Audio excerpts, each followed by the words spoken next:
Thanks for doing this today, of course. Absolutely. Yeah. Thanks for having us. Appreciate it.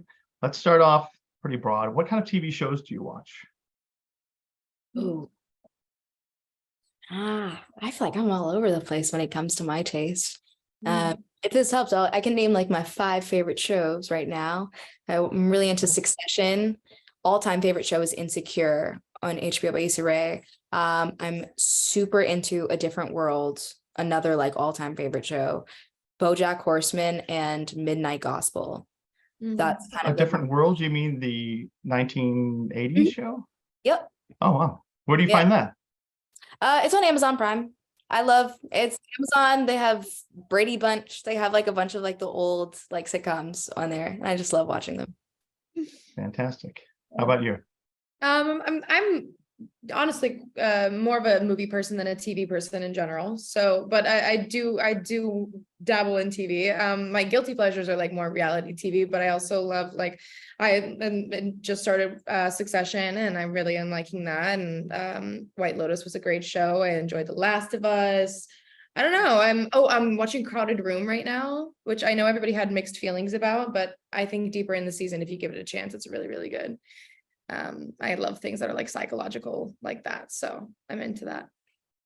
And were you fans of the first season of Cruel Summer before joining? Yeah, I binged it all like when it all like dropped on Hulu back in 2021. It was so good. Just like had me on the edge of my seat every single episode. I hadn't seen it yet. I had heard of it, but I just like I guess I missed it when it came out first. But when I was auditioning for season 2, I waited until I like found out whether or not I booked the role to sit down and watch it. So I booked it, and then I sat down immediately and watched it in like 3 days and binged it. It was amazing. I'm a big fan. I had heard of it, and my daughters wanted to watch it, and I gave it a shot, and I was just surprised how crazy it got, especially the last episode where it all comes together and you're like mind blown. The show is definitely a roller coaster. Oh yeah, that's for sure. And Sadie, I know your work from the Goldbergs, and Lexi, I saw you in Sneakerella. Actually, we met you at the premiere on the pier in New York. My daughters and I. Oh yeah. So, wait, yes, I remember meeting y'all. Yes, really? that was such a fun premiere. Yes, it was. Fascinating, like cute. I loved it. It was like a dance party. Yeah, the glowing sticks and just the energy of it was so much fun. Yeah, it was a whole vibe for sure. That's dope. So when you see these characters that you're playing are much different than what you played in the past, what was it that drew you to them?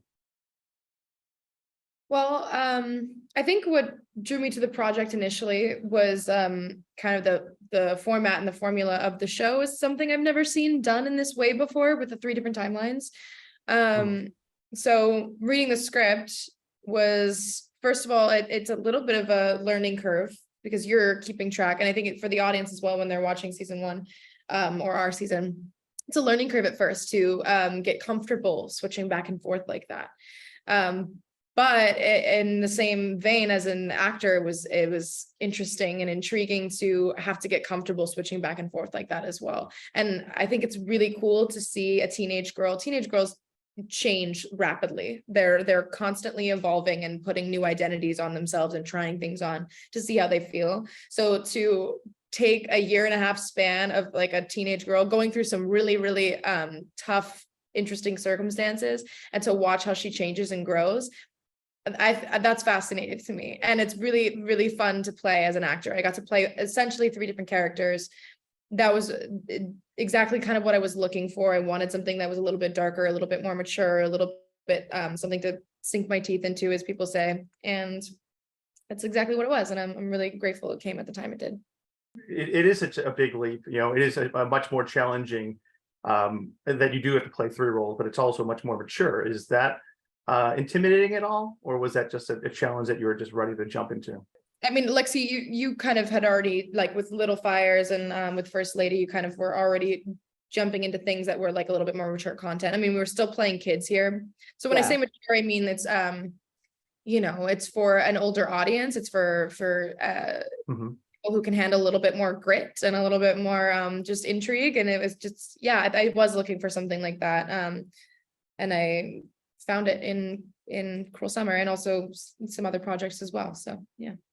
for me, I had already been like doing mature projects, but I would say for me, like I'm now 19, and the last time that people saw me in a light, a lot of people like to kind of keep me in that zone where they remember me as like the 15-year-old from Little Fires. But it's cool being able to step into more mature content and show that, yeah, I'm 19 and I am doing scenes where I'm kissing boys and I'm in a bikini. Like, it's just, allowing people to grow up. And I think for people to have seen Sadie, Griffin, and I kind of like since we were younger, just it's refreshing to see us in a light where you also just get to see our age and see us like being how we really are behind the scenes as well. So, you have to work with these multiple versions. So that's the challenge itself. So what is it like when you actually see it all the work and you get to take it all in? Well, it's just like regular life. You don't know what's going to happen. You don't know what your future is going to hold. You have no clue if everybody around you is telling the truth. Like, it's just like real life. So like if you are connected with your character, as an actor, it's our job to know that our character is like the back of our hands so that we're able to adjust and adapt with any scenario that is thrown at us. But just like how you don't know like your fate in a couple of years or just even in a year, that's the same for these characters. And just the only thing is we get to see like a beginning and an end. And then it's really just kind of like what happens in between. But it's a cool journey to go on. It's really rewarding and exciting to see it all come together. And we were jumping back and forth for 10 episodes and 3 different timelines, so it definitely got jumbled there for a while, and we had to make sure we kept track of where our characters were at. But to see it all like happen now in front of us is really gratifying to watch. It's kind of like the Rubik's Cube where you have the pieces and you start seeing it coming together on each side, but when you think you figured something out, you turn it over and like, oh wait, no, I didn't know what was happening here. So it's kind of interesting from the other side as the people putting it together and creating this, just as much fun as it is for the viewers. And how much do you like your characters? And is there something you like most about them? I'm a lot like Megan. I think I've been a lot like her when I was younger, especially when you first meet her. She's very she's kind of like straight A, goody two shoes kind of girl, a little bit of a tomboy. So and like a little bit scared to make mistakes or break rules. And that's kind of where Isabella comes in. And I think it's really fun to watch her open up and blossom into like a young woman and figure out what she wants and break some rules for a change. I think it's a really fun process that a lot of people go through when they're growing up. Every teenage girl I think does, and I definitely did. So I think I relate to her in that way. Yeah, same. Isabella's a regular teenage girl that is going through life not knowing or having all the proper tools, and everything that comes with that is just so real.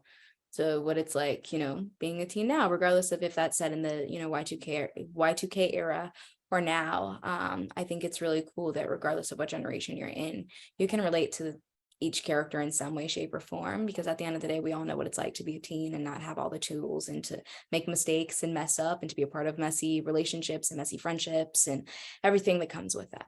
Yeah. And if you had to agree on one, you both have to agree on this.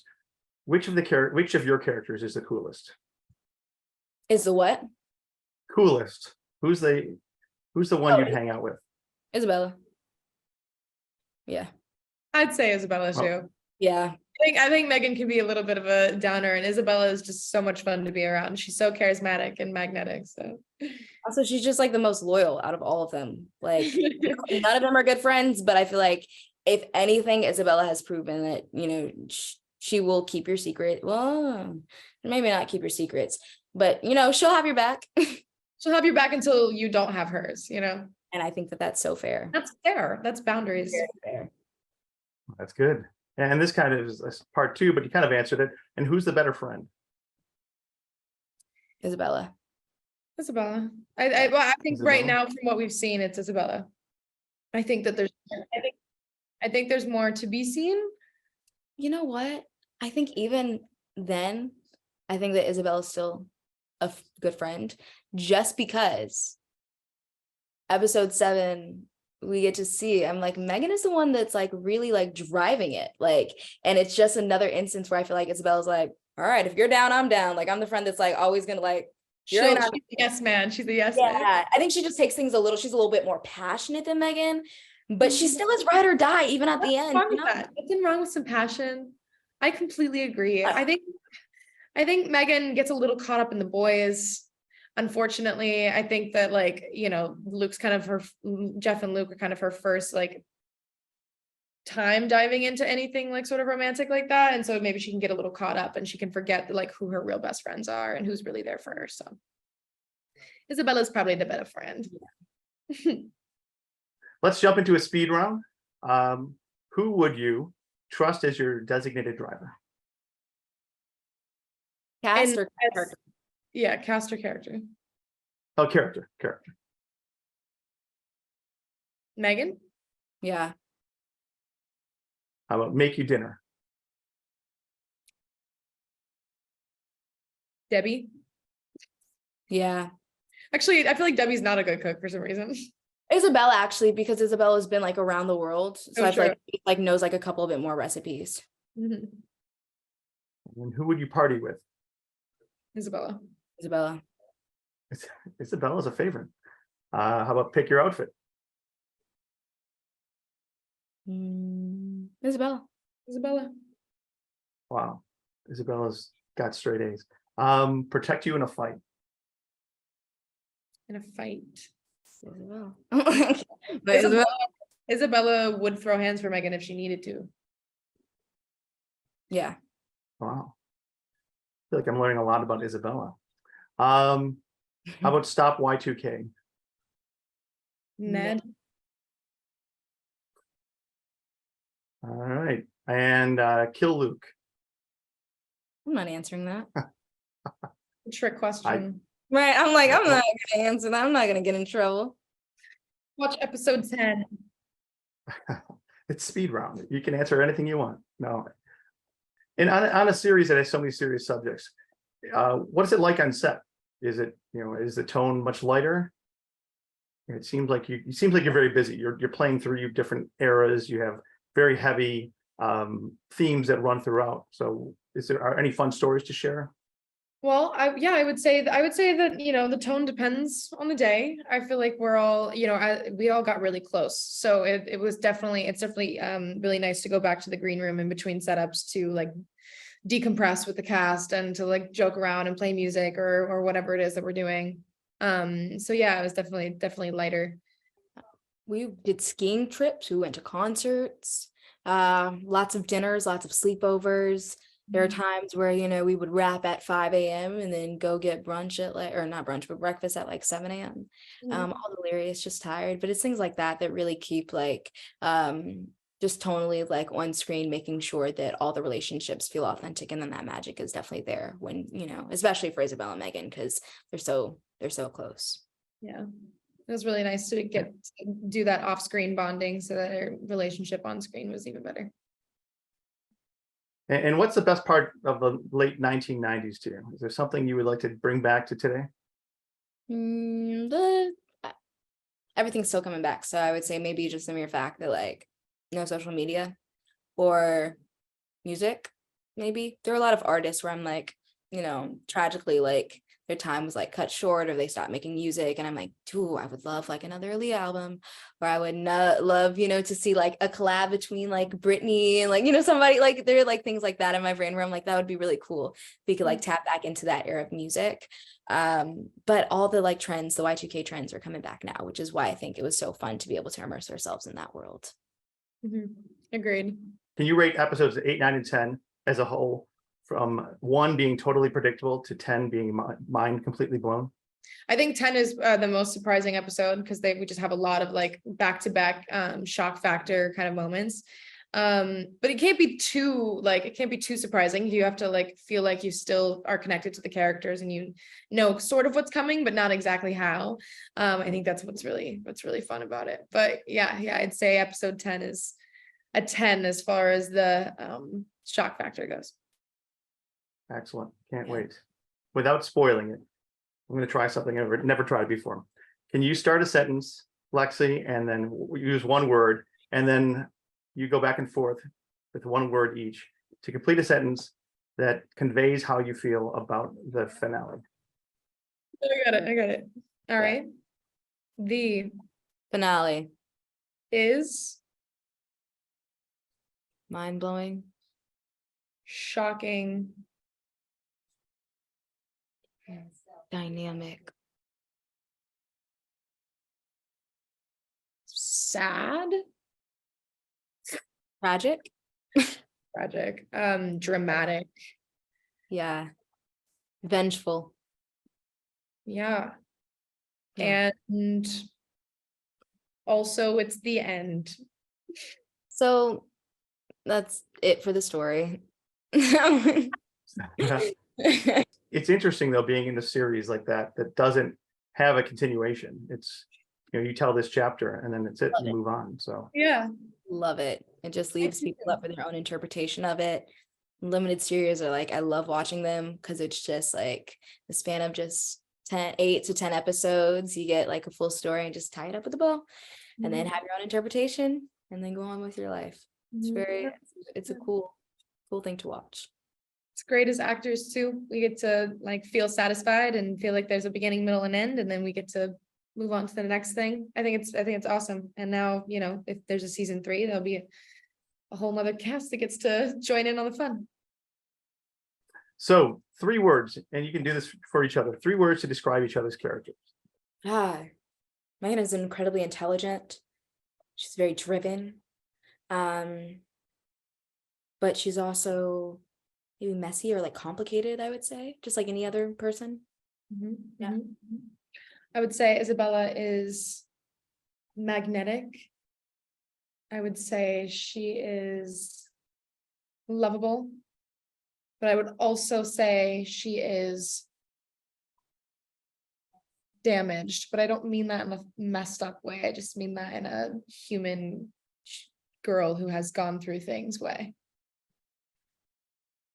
Like it. And if people take away one thing from this series, when this season, when it's over, what do you hope that is?